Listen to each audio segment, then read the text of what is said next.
Geram, istri KDRT ditahan. Mahfud MD call Kapolda. Kapolda Metro Jaya Irjen Karyoto mengaku dihubungi Menteri Politik Hukum dan Keamanan Mahfud MD. Dia ditanya soal perkara kekerasan dalam rumah tangga yang terjadi di Depok, Jawa Barat yang memberi atensi khusus untuk kasus tersebut. Pak Menko Polhukam sempat menelpon saya, coba diberikan atensi kami, penyidikan ini menjadi atensi. Apapun apalagi kalau ada keluhan masyarakat.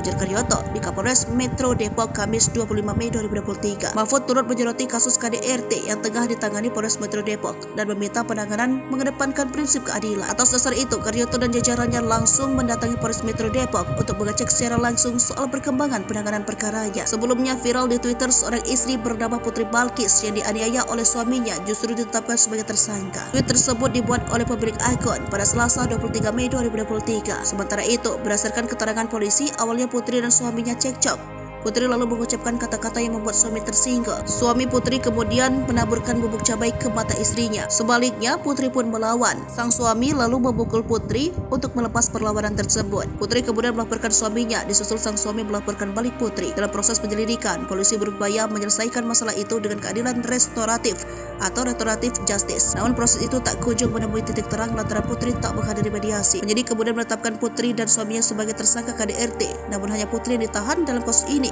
karena dianggap tak kooperatif, sementara suaminya tidak ditahan dengan alasan membutuhkan perawatan medis.